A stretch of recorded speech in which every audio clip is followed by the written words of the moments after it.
And finally, to our special segment, Resurgent Africa. Amid reports of coups and crises, we get you the heartwarming stories that often get overlooked.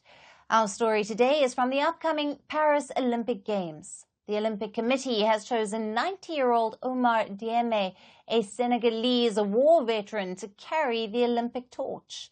Senegal was one of the first French colonies in Africa, and Dieme had dedicated his life to the French army, serving in 2 world wars. Our final report talks about the remarkable life of the Senegalese war veteran. The world is just a few months away from witnessing an unparalleled sports spectacle, the 2024 Olympic Games. This year, the iconic city of Paris is the host, and the city is determined to create an unforgettable event. For the first time, the opening ceremony won't be on land. Paris has a visionary plan to hold it on the Seine River. But the excitement doesn't stop there.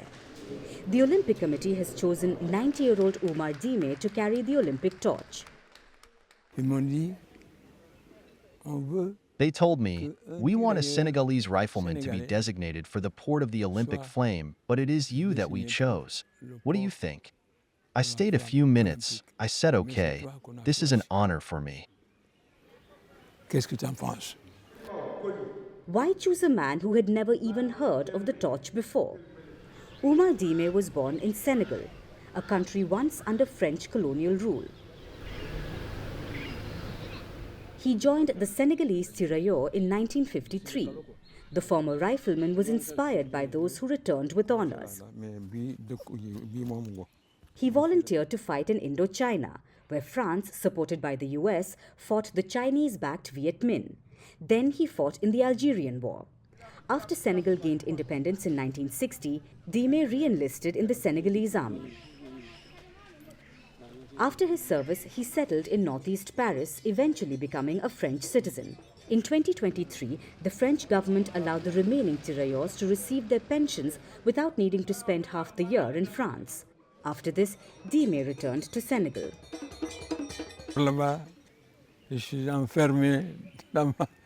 There I am locked in my little room. You see no one.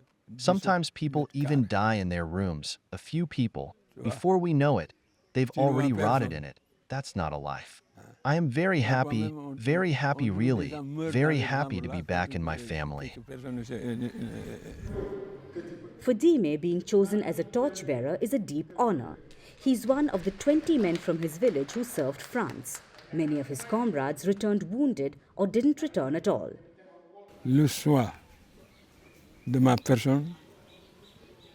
The choice of my person is a miracle for me.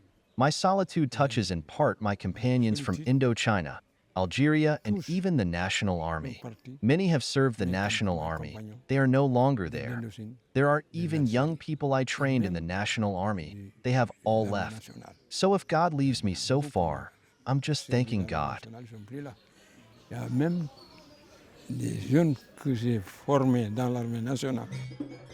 Being selected by France as a survivor is a profound miracle for him.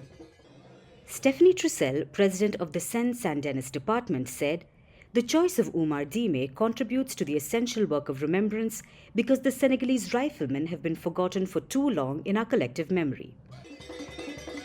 The world looks forward to the 2024 Olympic Games, and it looks like this Olympics will not only celebrate athletic excellence but also honor the resilient spirit of people like Dieme, promising to be an event that unites the world in a celebration of hope, courage, and humanity. Confused by the barrage of numbers, deafened by the chorus of experts, disoriented by the flying graphics, don't worry, we've got you covered. On Firstpost, we're keeping things simple. The most important seats, the high-profile candidates, and the most lucid analysis. As India counts its votes, tune in to Firstpost. Catch our live coverage on June 4th on all our platforms. Also, the special edition of Vantage.